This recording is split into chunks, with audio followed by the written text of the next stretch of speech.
Veterinary সায়েন্সকে কেন্দ্র করে 1961 সালে বাংলাদেশ কৃষি বিশ্ববিদ্যালয়ের জন্ম হয় এবং 1961 সালে দুটি অনুষদ, veterinary science, faculty of veterinary science ও কৃষি অনুষদ, এই দুটি অনুষদকে কেন্দ্র করে বাংলাদেশ কৃষি বিশ্ববিদ্যালয়ের যাত্রা শুরু হয়। পরবর্তীতে অন্য 4টি ফ্যাকাল্টি আমাদের বিশ্ববিদ্যালয়ে সংযুক্ত হয় পর্যায়ক্রমে। তো ভেটেনারি অনুষদ বাংলাদেশ কৃষি বিশ্ববিদ্যালয়ের অত্যন্ত প্রাচীনতম একটি অনুষদ, যা প্রাণী সম্পদ উন্নয়নের সঙ্গে প্রাণী সম্পদ উন্নয়ন, চিকিৎসা এবং ভেটেনারির সমস্ত কার্যক্রমের সঙ্গে জড়িত।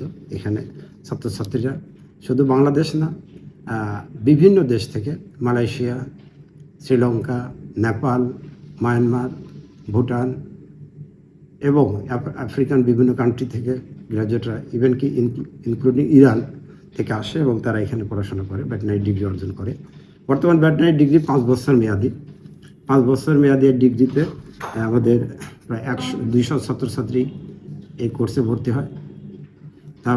এবং বর্তমানে এই অনুষদে বাংলাদেশি 200 ছাত্রছাত্রীর সঙ্গে প্রায় 75 জন আছে বিদেশি ছাত্রছাত্রী, যারা ডিগ্রি অর্জন করছে। তো ভেটেনারি সায়েন্সে মোট 8টি ডিপার্টমেন্ট আছে। ডিপার্টমেন্টগুলো anatomy and histology, microbiology and hygiene, physiology, pharmacology, parasitology, pathology, surgery, medicine এবং এর সঙ্গে রয়েছে আমাদের একটি ক্লিনিক, সেটা ভেটেনারি টিচিং হসপিটাল নামে পরিচিত। এখান থেকে ছাত্রছাত্রীরা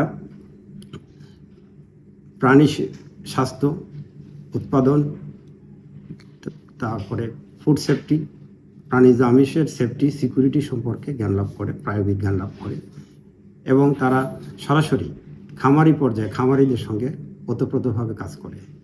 দেখা যায় যে একজন ভেটেনারি সার্জন একটি উপজেলাতে তার প্রাণী সম্পদের সমস্ত কার্যক্রমের কেন্দ্রবিন্দু হিসাবে কাজ করে।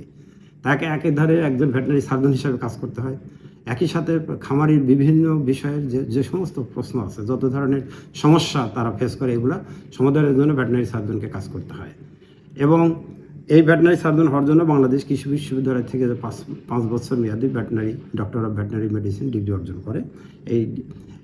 আমরা এই 8টি ডিপার্টমেন্টের বাইরেও অন্যান্য অনুষদ থেকে ভেটেনারি সায়েন্সের জন্য আমরা ডিগ্রি কোর্স অফার করে থাকি, যেমন poultry science, dairy science, animal breeding and genetics, nutrition, animal science, agronomy, extension, farm and machinery, তারপরে ফার্ম স্ট্রাকচার, এগ্রি ইকোনমিক্স, যেমন life stock economics, bio statistics ইত্যাদি বিষয়, কম্পিউটার সায়েন্স, ইংলিশ ল্যাঙ্গুয়েজ, এই বিষয়গুলো আমাদের ছাত্রছাত্রীদেরকে শিক্ষা দেওয়া হয়, কোর্স দেওয়া হয়, যাতে করে তারা বিভিন্নভাবে তাদের জ্ঞানকে সমৃদ্ধ করতে পারে।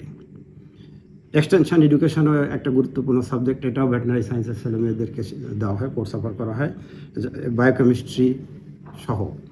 তো এই সাবজেক্টগুলো শেখার পরে একজন ভেটেনারিয়ান 5 বছর পরে পূর্ণাঙ্গ একজন ভেটেনারিয়ান হিসাবে তারা তৈরি হয়। এখানে 9 সেমিস্টার থাকে, হলো কোর্স, আর 1 সেমিস্টার হলো তাদের ইন্টার্নি। এই সময় ছাত্রছাত্রীরা বাংলাদেশের বিভিন্ন এবং দেশে বিদেশে বিভিন্ন জায়গায় বিভিন্ন farm, clinics, hospitals, veterinary hospital সহ এবং research institute, BLRI, LRI, DLS, CBH, CDL সব জায়গায় তারা কোর্স হাতে কলমে শিক্ষা, প্রায়োগিক শিক্ষা গ্রহণ করে।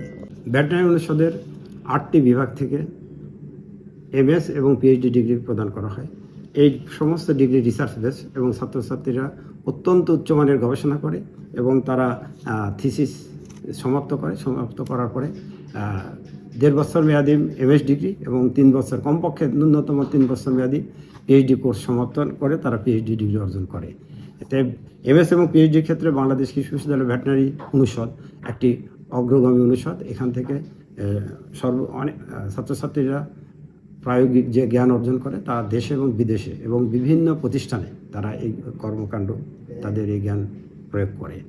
তো চাকরির ক্ষেত্রে বাংলাদেশে ভেটেনারি অনুষদে যে সমস্ত গ্র্যাজুয়েট ডিভিএম পাস করে তারা সরকারি ক্ষেত্রে DLS, department of livestock সার্ভিসেসে সরাসরি ভেটেনারি সার্জন, এন্ট্রি পড, scientific officer, poultry development officer সহ, তারপর theriogenologist, pathologist, public health specialist বিভিন্ন পর্যায়ে তারা কর্ম পরিচালনা করে। তাছাড়াও ডেয়ারি ফার্ম, পোলট্রি ফার্মগুলোতে তারা কাজ করে। অ্যানিম্যাল ব্রিডিং অ্যান্ড জেনেটিক্সের যে সমস্ত আছে, বিশেষ করে এগুলোতে তারা কাজ করে। এরপরেও শুধু সরকারি না, বেসরকারিভাবে তারা ব্যাপকভাবে, আপনারা জানেন যে বাংলাদেশে এখন অনেক পোলট্রি ফার্মের একটা বিপ্লব, পোলট্রি একটা বিপ্লব হয়েছে, ডেয়ারির বিপ্লব হচ্ছে। সেখানে ভেটেরিনারিয়ানরা সদা সর্বদা কর্মরত আছে এবং বিভিন্ন যে বেসরকারি প্রতিষ্ঠান আছে, এই প্রতিষ্ঠানগুলোতে বেশ কয়েক হাজার ভেটেরিনারিয়ান কাজ করছে দক্ষতার সাথে। একই সাথে প্রাইভেট সেক্টরে আমাদের নিজস্ব ভেটেরিনারিরা নিজস্ব ক্লিনিক এবং সেবা প্রদান, ডায়াগনস্টিক সেন্টার করছে, সেখানে তারা সেবা প্রদান করে যাচ্ছে। এর বাইরেও ভেটেরিনারিরা কোয়ারেন্টাইন সেন্টার, যেমন এয়ারপোর্ট, তার বর্ডার এলাকায় কোয়ারেন্টাইন ডিউটি পালন করে, যেখানে দেশের ভিতর থেকে এবং বাইরে অ্যানিম্যাল ট্রান্সপোর্টের ক্ষেত্রে যে সমস্ত বাধা নিষেধ আছে সরকারিভাবে, সেগুলো তারা কঠোরভাবে প্রয়োগ করে থাকে। এরপরে রয়েছে রিমাউন্ড ভেটেরিনারি কোর্স, যেটা আমাদের বাংলাদেশ আর্মিতে রয়েছে। সেখানে ভেটেরিনারিয়ান হিসাবে তারা এন্ট্রি লেভেলে ক্যাপ্টেন হিসাবে জয়েন করার পরে রিমাউন্ড ভেটেরিনারি কোর্স, সেখানে ডেয়ারি ফার্ম, পোলট্রি ফার্মে তারা দক্ষতার সঙ্গে কার্যকর সম্পাদন করে। একই সাথে আমাদের ভেটেরিনারিরা যারা বিদেশ থেকে আসে, তারা দক্ষতার সাথে ভেটেরিনারি ডিগ্রি অর্জন করার পরে স্ব দেশে প্রত্যাবর্তন করে এবং সেই দেশের সরকারি এবং বেসরকারি প্রতিষ্ঠানে ভেটেরিনারি এবং প্রাণী সম্পদ উন্নয়নের, সার্বিক উন্নয়নের কার্যক্রম প্রতিষ্ঠা করে। বর্তমানে আমরা ওয়ান হেলথ নিয়ে কথা বলে থাকি, যে ওয়ান হেলথ যে বিষয়টা, এটা ভেটেরিনারিয়ানরা ওতপ্রোতভাবে জড়িত এবং হিউম্যান ডক্টরদের সঙ্গে ভেটেরিনারিয়ানরা কাজ করছে, যাতে করে আমরা শুধু ফুড নিরাপত্তা নিশ্চিত করা না, আমরা সুষম খাদ্য এবং নিরাপদ খাদ্য নিশ্চিত করতে পারি এবং মানুষকে তাদের হেলথ রিলেটেড যে সমস্ত প্রবলেম, সেগুলো আমরা সলভ করতে পারি। আপনারা জানেন যে মানুষের যে সমস্ত সংক্রামক রোগ ব্যাধি হয়, তার প্রায় 70% আসে পশু পাখি থেকে। যদি আমরা নিরোগ পশু পাখি উৎপাদন করতে পারি, এক্ষেত্রে যেমন আমাদের প্রোটিনের প্রোডাকশন বেড়ে যাবে, ডিম, দুধের চাহিদা পূরণ হবে, একই সাথে আমরা মানুষের জন্য নিরাপদ খাদ্য যোগান দিতে পারবো এবং জেনেটিক রোগ, যেটা প্রায়শই আমাদের একটা বিরাট বিপদ হয়ে থাকে, যেমন recently corona, Nepa virus, rabies, anthrax, Brucella, এই ধরনের রোগবালাই থেকে আমরা আমাদের মানুষকে রক্ষা করতে পারবো। ভেটেরিনারিরা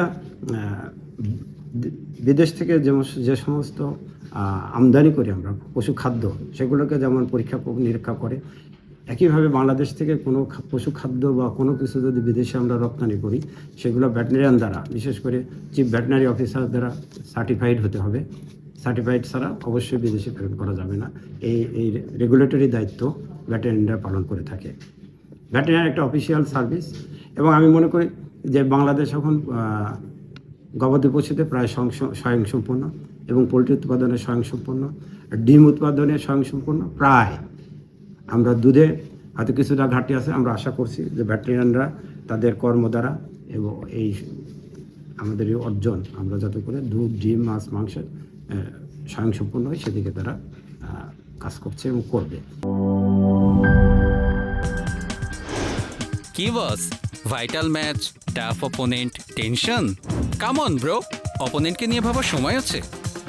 আসল অলরাউন্ডারের কাজই তো হলো যে কোনো টাফ সিচুয়েশনে টিমকে অলরাউন্ড প্রোটেকশন দেওয়া। জাস্ট লাইক মাই টাইলক্স, যার অ্যান্টিব্যাকটেরিয়াল এজেন্ট টয়লেটের কোনায় কোনায় পৌঁছে 99% জীবাণু ধ্বংস করে, টয়লেটের কঠিন দাগ ও দুর্গন্ধ দূর করে টয়লেটকে রাখে ক্লিন আর সুবাসিত। টাইলক্স টয়লেট ক্লিনার, ক্লিন মানেই টাইলক্স।